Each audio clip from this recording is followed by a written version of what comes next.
நாங்கள் அமைச்சர்களை சேர்ந்த உடனே இன்னொரு கூட்டணியில் சேர்ந்துட்டோன்னு அதுக்கு பொருள் இல்லை. அது நான் ஏற்கனவே முதல்ல சொல்லிட்டேன். ஆட்சி அமைப்பதற்கு 2 இடங்கள் பற்றாக்குறையாக இருக்கிறது.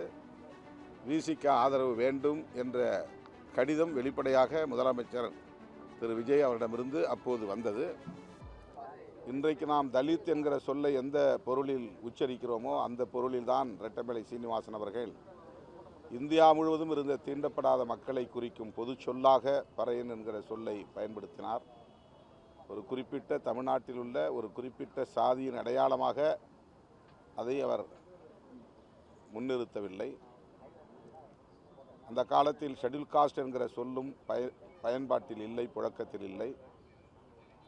அன்டச்சபிள்ஸ் என்கிற தீண்டப்படாதவர்கள் என்கிற சொல்லாடல் தான் அன்றைக்கு அதிகார வர்க்கத்தினரிடம், ஆளும் வர்க்கத்தினரிடம் புழக்கத்தில் இருந்த ஒரு சொல்.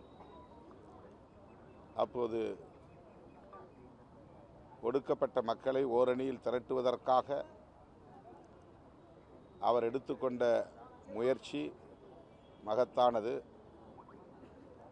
புரட்சியாளர் அம்பேத்கர் அவர்களோடு இணைந்த பிறகு அவரை தலைவராக ஏற்றுக்கொள்ளக்கூடிய பெருந்தன்மையும் பக்குவமும் அவரிடத்திலே மேலோங்கி இருந்தது.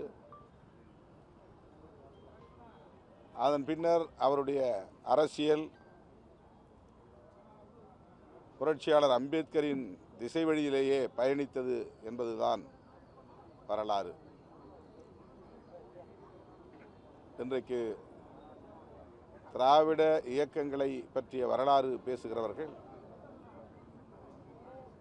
ரெட்டமலை சீனிவாசன், பண்டிதர் அயோத்திதாசர் ஆகியோரையும் நினைவு கூர்ந்துதான் பேச முடியும் என்கிற அளவுக்கு இந்த அரசியலில் பெரும் பங்களிப்பை செய்த மாமனிதர் ரெட்டமலை சீனிவாசனார். அவருடைய பிறந்த நாளில் அவருக்கு எமது செம்மாந்த வீர வணக்கத்தை மீண்டும் செலுத்துகிறோம். அவர் வழியில் சாதி ஒழிப்பை தொடர்ந்து முன்னெடுத்து செல்வோம். அமைச்சர் கீர்த்தனா நேற்று ஆய்வு பண்ணியிருக்காங்க பள்ளிக்கூடத்தில். அங்கே வந்து குழந்தைகளை அவங்க கேட்ட கேள்விகளும் அது பல விமர்சனங்கள் இருக்கு. இது எப்படி பார்க்கலாம்? என்ன சொன்னாங்க சொல்லி நான் பார்க்கல. தன்னம்பிக்கை தொடர்பாக தான் கேட்டிருக்காங்க. அரசு பள்ளிகளில் மாணவிகள்கிட்ட ஆங்கிலத்தில் தன்னுடைய ஆங்கில புலமையை காட்டுவதாக எதிர்க்கட்சிகள் விமர்சனம் வச்சிருக்காங்க. குறிப்பாக அங்கே இருக்கக்கூடிய பள்ளி மாணவியிடம் ஆங்கிலத்தில் கேள்வி கேட்டு அவங்களுக்கு ஆங்கிலம் தெரியலை அப்படின்ற மாதிரியான முன்னெடுப்பை எடுத்து அந்த கேள்வியை கேட்டிருக்காங்க தன்னுடைய ஆங்கில புலமையை காட்டுறதுக்காகன்னு எதிர்க்கட்சிகள் விமர்சனம் வச்சிருக்காங்க. அமைச்சர் கீர்த்தனா இதற்கு பதில் சொன்னால் சிறப்பாக இருக்கும். தொடர்ந்து இது போன்ற குற்றச்சாட்டுகள் அரசு பள்ளிக்கு போறாங்க, பல்வேறு இடங்களில் ரீல்ஸ் எடுக்கிறாங்க, அதுவும் கட்சிக்காரங்களும் ரீல்ஸ் எடுக்கிறாங்க, குற்றச்சாட்டு வருது. தொடர்ந்து அரசு அலுவலகங்கள் இது மாதிரி பொது இடங்களுக்கு போகும்போது ஒரு சென்சிட்டிவிட்டி இல்லாமல் சில விஷயங்களில் அமைச்சர்களே ஈடுபடுவது ரொம்ப ஒரு தவறான ஒரு முன்னுதாரணமாக இருக்குன்றது தான் குற்றச்சாட்டாக வைக்கிறாங்க. ஒரு சென்சிபிளாக இருக்கணும் அப்படின்றது தான் அந்த ஒட்டுமொத்தமான கான்செப்ட். அதை எப்படி பார்க்குறீங்க?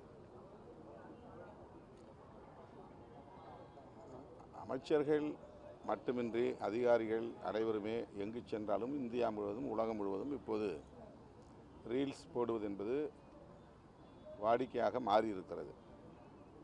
ஒரு குறிப்பிட்ட ஒருவர் தான் அப்படி செயல்படுகிறார் என்று நாம் சொல்ல முடியாது. சமூக ஊடகம் வலிமையாக உள்ள இந்த காலச்சூழலில் ஒவ்வொரு அசைவையும் சமூக ஊடகங்களில் பதிவு செய்வது தவிர்க்க முடியாததாக மாறியிருக்கிறது. அது பொது ஒழுங்குக்கு கேடாக இருக்கும் என்றால் நாம் சுட்டி காட்டுவோம்.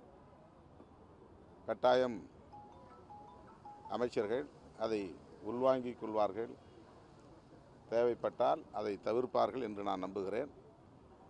நீங்கள் சொல்லுகிற எந்த காட்சியையும் நான் பார்க்கிற வாய்ப்பு எனக்கு கிடைக்கவில்லை, பார்க்க இயலாமற் போய்விட்டது.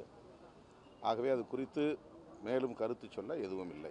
அமைச்சர் கீர்த்தனா அவர்களுமே இதுக்கு அது போதும், அந்த கேள்வி போதும். நானும் ஒரு அரசு பள்ளி மாணவி அப்படின்னு சொல்லி அவங்க விளக்கத்தையும் நான் பார்க்கல.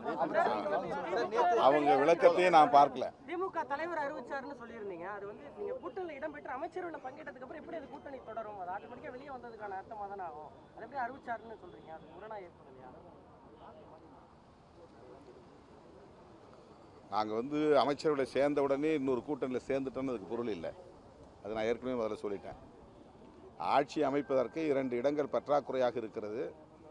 விசிக ஆதரவு வேண்டும் என்ற கடிதம் வெளிப்படையாக முதலமைச்சர் திரு விஜய் அவரிடமிருந்து அப்போது வந்தது.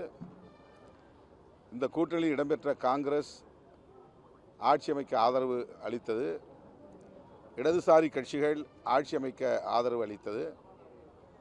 அப்படித்தான் விடுதலை சிறுத்தைகள் கட்சியும் வெளியிலிருந்து ஆதரிக்கிறோம் என்று ஆதரவு அளித்தோம். அவ்வளவுதான். 10 நாட்கள் கழித்துதான் அமைச்சரவையில் இடம்பெறுவது என்ற முடிவை நாங்கள் எடுத்தோம். அதன் பிறகு என்னை ஊடகவியலாளர்கள் சந்தித்த பொழுது திமுக கூட்டணியில் இருக்கிறீர்களா என்று கேட்டார்கள். அப்போதும் நான் ஆம், இன்னும் நாங்கள் அந்த கூட்டணியில் இருப்பதாகவே உணர்கிறோம். அமைச்சரவையில் இடம்பெற்றாலும் கூட நாங்கள் தவேக கூட்டணியில் இணைந்து விட்டோம் என்று சொல்வதற்கு அதிகாரபூர்வமான எந்த நிகழ்வும் நடைபெறவில்லை என்ற கருத்தை சொல்லியிருந்தேன். இப்போது ஜூலை 1ஆம் தேதி கூட்டணி தொடர்பாகத்தான் முதலமைச்சர் ஆதரவு நல்கிய கட்சிகளோடு பேச்சுவார்த்தை பேசினார், கலந்தாய்வில் பங்கேற்றார். ஆனால் அந்த கூட்டத்தில் இறுதி முடிவு எதுவும் எடுக்கப்படவில்லை. ஆகவே அதன் பொருள் என்ன? இன்னும் தவேக தலைமையில் ஒரு கூட்டணி அமையவில்லை என்றுதான் பொருள். விடுதலை சிறுத்தைகள் கட்சி அமைச்சரவையில் இடம்பெற்ற உடனே திமுகவுக்கு நாங்கள் துரோகம் இழைத்து விட்டோம் என்று ஊடகத்தலங்களில் பலரும் விமர்சனங்களை வைக்கிறார்கள். இந்த விமர்சனங்களுக்கு விடை சொல்லக்கூடிய வகையில் தான் நான் பதில் சொன்னேன். அப்படி நாங்கள் பதவி என்றவுடன் திடுமென ஒரு கூட்டணியை உதறிவிட்டு ஓடிவிடவில்லை. எடுக்கிற முடிவுகள் ஒவ்வொன்றையும் அப்போது கூட்டணி தலைமை என்கிற முறையில் அண்ணன் ஸ்டாலின் அவர்களிடத்திலே கருத்துக்களை பகிர்ந்து கொண்டோம். அவரை சந்தித்தும் பேசியிருக்கிறோம். அதைத்தான் நான் சொன்னேன். அந்த உறவு தொடர்கிறது, அந்த நட்பு தொடர்கிறது. அவருடைய கவனத்திற்கு சென்று கருத்துக்களை பகிர்ந்து கொண்டு அதன் பிறகுதான் ஆதரவு நல்கினோம் என்கிற வகையில் ஆமாம், இன்னும் திமுக கூட்டணியில் தான் தொடர்கிறோம் என்று பதில் சொன்னோம். அது அப்படியே இருக்கிற நிலையில் விடுதலை சிறுத்தைகள் கட்சியிலிருந்து அதிருப்தி அடைந்த ஒரு முன்னணி பொறுப்பாளரை திமுகவில் இணைத்தது எங்களுக்கு அதிர்ச்சி அளித்தது. அந்த அதிர்ச்சியை நான் வெளிப்படுத்தினேன். அவ்வளவுதான். சார், ஆணவ படுகொலை சம்பந்தமா அரசியலும் பங்கேற்றிருக்கீங்க. அதுக்கப்புறம் ஒரு அழுத்தத்தை கொடுக்க திட்டமிட்டிருக்கீங்க. அழுத்தம் கொடுத்துருக்கீங்களா, வலியுறுத்திருக்கீங்களா? தொடர்ந்து அதை கேட்டுக்கிட்டே இருக்கிறாங்க. தொடர்ந்து நாங்கள் அந்த ஆட்சியிலும் வலியுறுத்தினோம், இந்த ஆட்சியிலும் வலியுறுத்துகிறோம், தொடர்ந்து வலியுறுத்துவோம். ஒரு நல்ல முடிவு எட்டும் வரையில் வலியுறுத்தி கொண்டே இருப்போம்.